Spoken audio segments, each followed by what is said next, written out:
रख हौसला वो मंजर भी आएगा, रख हौसला वो मंजर भी आएगा, प्यासों के पास चलकर समंदर भी आएगा। थक कर ना बैठ ऐ मंजिल के मुसाफिर, मंजिल भी मिलेगा और मिलने का मज़ा भी आएगा। तो दोस्तों मैं आप लोगों के लिए लेकर आया हूँ समांतर श्रेणी। ये मैथ का सीरीज है, मैं आप लोगों के कहने के मुताबिक मैं इस वीडियो को बना रहा हूँ। तो चलिए एक एक टॉपिक को एकदम बारीकी के साथ समझेंगे और जानेंगे कि ये अर्थमेटिकल प्रोग्रेशन यानी समांतर श्रेणी क्या होता है। तो चलिए एक एक करके हम आप लोगों को बतलाते हैं क्या होता है समांतर श्रेणी। रटना नहीं है उसको, क्या है रटना बिल्कुल नहीं है, समझना है, एक एक टॉपिक को समझना है आपको, हर टॉपिक को समझकर डायरेक्ट दिमाग में घुसाना है आपको, है कि नहीं है। तो देखिए यहाँ पर जैसा कि हम लिखे हुए हैं यहाँ पर, है कि नहीं है, समांतर श्रेणी अर्थमेटिकल प्रोग्रेशन, क्या क्या कहते हैं, अर्थमेटिक प्रोग्रेशन, जिसको हम लोग शॉर्ट फॉर्म में एपी कहते हैं। क्या कहते हैं, एपी, क्या कहते हैं, एपी। क्योंकि हम अगर पूरा समांतर श्रेणी अगर लिखेंगे तो एक तो टाइम वेस्ट जाएगा हमारा,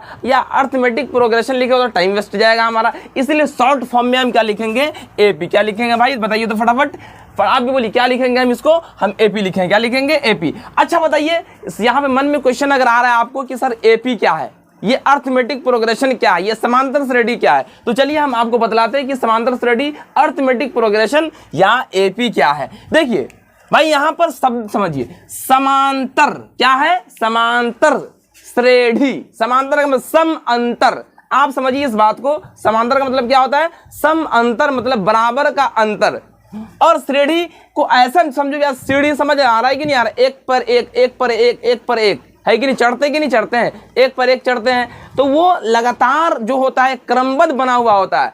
ऐसे हम डिफिनेशन आप लोगों के लिए लिख दिए कि भाई आपको तो डिफिनेशन चाहिए ही कि सर जी उसको परिभाषा बताइए, तो लीजिए आप लोगों के लिए परिभाषा लिखे हैं समांतर श्रेणी, मतलब कि ऐसे आप लोग इसको पढ़ लो, और वैसे तो हम बता ही रहे हैं आपको, है कि नहीं है। समांतर श्रेणी दिए गए संख्याओं में श्रेणी, क्या कर रहा है, श्रेणी, समझ में आ रहा है कि नहीं आ रहा है, श्रेणी में यदि पदों का अंतर यानी मतलब डिफरेंट, क्या है, अंतर मतलब डिफरेंट, है कि नहीं है, क्या हो, समान यानी कि बराबर, क्या है, बराबर। जैसे कि हम यहाँ पर आपको लिख दिए हुए हैं, है कि नहीं है, सार्व अंतर या कॉमन डिफरेंट, हमारा कॉमन डिफरेंट मतलब कॉमन मिल रहा हो, क्या हो भाई, कॉमन मिल रहा हो, मतलब उसका अंतर क्या हो, हमारा समान हो, तो उसे हम लोग क्या कहते हैं, समांतर श्रेणी। क्या कहते हैं, समांतर श्रेणी। अच्छा बताइए सर, हम तो यहाँ पर एग्जांपल लिखे हैं, यहाँ पर लिखेंगे 1 2 3 है ना, 5 8 10, जैसे यहाँ पर चलिए इतना ही रहने देते, डॉट डॉट डॉट। अब यहाँ पर देखिए कि इसमें आप समझिए 1 और 2 के बीच कितना गैप है भाई, 1 और 2 के बीच में 1, 2 और 3 के बीच में कितना है जी, यहाँ पर 1 है, और यहाँ पर 3 और 5 के बीच में कितना है, 2, और 5 और 8 के बीच में कितना है, तो 3 है। अच्छा बताइए यहाँ पर आपको जो लग रहा है कि कॉमन डिफरेंट इसका जो है सार्व अंतर क्या है, आपको लग रहा है कि यहाँ पर समान है, यहाँ पर 2 को तो समान मिल रहा है, अब आगे तो यहाँ पर 2 हमारा हो गया और यहाँ पर 3 हो गया, हुआ कि नहीं हुआ। जब 3 अगर हमारा हो गया तो यहाँ पर आपको कोई एंगल से नहीं लग रहा कि भाई ये समांतर श्रेणी मतलब कि हमारा जो है अर्थमेटिक प्रोग्रेशन के अंदर में है। तो देखिए यहाँ पर वैसा, अब यहाँ पर हमने क्या बताया आपको कि श्रेणी में यदि पदों का अंतर समान हो यानी बराबर हो तो उसको हम क्या कहते हैं, समांतर श्रेणी। क्या कहते हैं भाई, समांतर श्रेणी। पूरे जोश और जुनून के साथ हम आ चुके हैं भाई, आप वीडियो छोड़कर आप मत जाइएगा और उसको पूरा देखिए, दिमाग में पूरा घुसा कर छोड़ेंगे, है कि नहीं है। तो उसको हम क्या कहते हैं, समांतर श्रेणी। क्या कहते हैं, समांतर श्रेणी कहते हैं। अब इसके बीच में देखिए हम यहाँ पर एक एग्जाम्पल लिखे, 2 4 6 8 10 12 ऐसे किसी भी संख्याओं को आप ले सकते हैं जिसके बीचों का अंतर समान हो। इसका मतलब केवल 2 का अंतर नहीं हो, 10 का भी अंतर हो सकता है, 20 का अंतर हो सकता है, 50 का अंतर हो सकता है, 1000 का अंतर हो सकता है, ऐसा हो सकता है। यहाँ पर देखिए, अब यहाँ पर इसमें देखिए 2 और 4 के बीच में कितना है जी, यहाँ पर 2 निकल रहा है, 4 और 6 के बीच में इतना है, 2 अंतर मिल रहा है, इसके बीच में कितना है, 2 अंतर मिल रहा है। अब कहिएगा सर कि अब ये अंतर काहे ऐसे लिख रहे हैं कि नहीं है। देखिए अगर हम ऐसे लिखेंगे तो हमारा टाइम वेस्ट जाएगा, है कि नहीं। अब थोड़ा कॉमन सेंस लगाएंगे और कॉमन सेंस लगाएंगे, पूछे सर क्या ये अंतर है तो हम कैसे अंतर निकालेंगे। हमको निकालने का जो मतलब कि पदों का अंतर जो निकालेंगे ना, ये जो हमारा पद दिया रहेगा यहाँ पर देखिए, जैसे कि हमारा ए, जैसे कि इसके अंदर हो गया हमारा जैसे 2 4 6 8, इसमें हमारा 2a, A1 यह हमारा क्या हो जाएगा जी, A2, यह हमारा 6 कितना हो जाएगा, A3, यह हमारा कितना हो जाएगा 8, A4 क्या हो जाएगा, A4। अब यहाँ पर पदों का नाम मतलब इसी तरह से हम पद रखेंगे। AP हम लिखेंगे तो क्या करेंगे, अगर AP में अगर है तो हम पद को इसको लिखेंगे तो A1 A2 A3 A4 A5 है ना। और उसको बता रहे हैं पद को हम हमेशा n से सूचित करते हैं। किससे? n से। यहाँ पर a तो भाई दिया हुआ है, लेकिन यहाँ पर जैसे A2 और A3 तो यहाँ पर हमारा an होता है, तो n का जगह पे हमारा क्या हो जाएगा n का जगह पे हमारा जैसे 2 3 तो A2 A3 A4 A5 है कि नहीं है।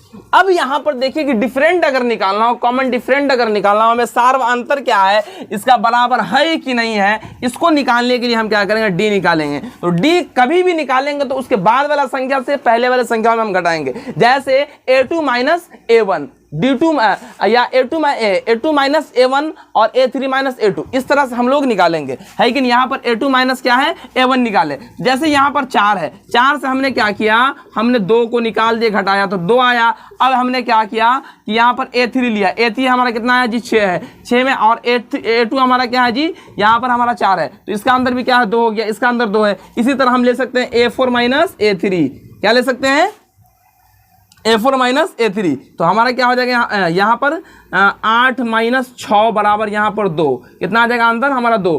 तो अब यहाँ पर हमें ये पता चल रहा है कि इन सभी संख्याओं के बीच का अंतर हमारा क्या है, 2 है। क्या है हमारा 2 है। तो हमारा क्या होगा, सार्व अंतर इसका समान है, इसीलिए यह AP में होगा। क्या होगा, AP में होगा। देखिए सार्व अंतर मतलब कॉमन डिफरेंट, इसको अंग्रेजी में कहते हैं, और इसका व्यापक रूप होता है। AP का व्यापक रूप जिसको हम लोग जनरल फॉर्म कहते हैं, उसको A से सूचित करते हैं। A plus D, A plus 2D, A plus 3D, A plus 4D।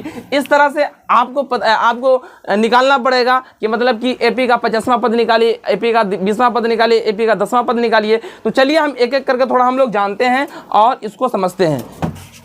पहला नंबर क्वेश्चन हमारा रहेगा जैसे कि 2 4 10 15 है ना, 5 डॉट डॉट डॉट ETC है ना।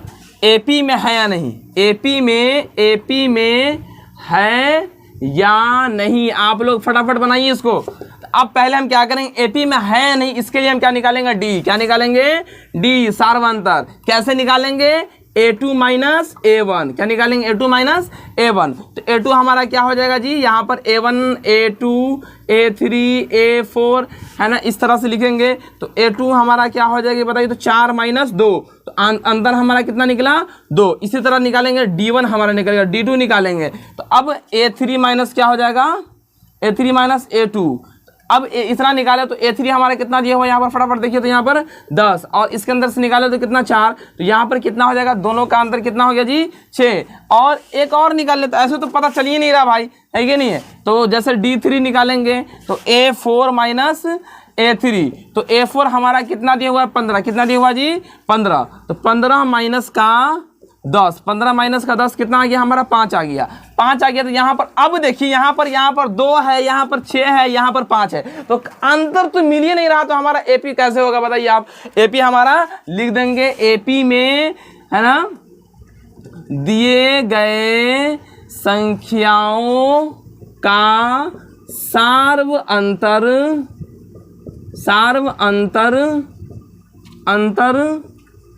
समान नहीं है, अतः यह AP में नहीं है।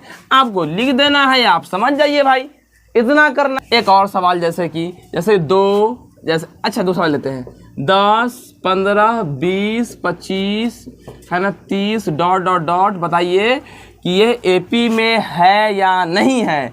तो पहले देख लीजिए, AP निकालने के लिए हम क्या करेंगे, पहले हम उसका कॉमन डिफरेंट निकालेंगे। कॉमन डिफरेंट हमारा D से सूचित करेंगे, तो हम क्या करेंगे, पहले D1 निकालेंगे। D1 निकालने के लिए हमारा A हो जाएगा, A1 A2 A3 A4 A5, इस तरह से जितना संख्या आगे बढ़ेगा निकलेगा। तो कॉमन डिफरेंट D1 निकालने के लिए हमें A2 माइनस क्या निकालना पड़ेगा, A2 minus A1, A2 minus A1। तो यहाँ पर A2 हमारा कितना दिया हुआ 15 माइनस यहाँ पर 10, तो निकलेगा तो क्या आ जाएगा हमारा भाई, बताओ तो फटाफट, क्या आएगा 5, कितना आएगा जी 5। इसी तरह से हमें D2 निकालना रहेगा, D2 बराबर हमारा हो जाएगा A3 माइनस A2 है ना। A3 हमारा कितना आ गया 20 माइनस 15, यहाँ पर घटेगा तो 5, कितना आ गया हमारा 5। इसी तरह D3 निकालेंगे तो क्या हो जाएगा जी A4 माइनस A5, तो A4 हमारा कितना है 25 माइनस का 20 घटेगा तो यहाँ पर कितना आएगा 5, यहाँ पे भी कॉमन 5 मिल रहा है तो इसका लिख देंगे दिए गए संख्याओं का सार्व अंतर समान है, अतः लिख देंगे अतः यह AP में है, यह AP है, अर्थमेटिकल प्रोग्रेशन इसका है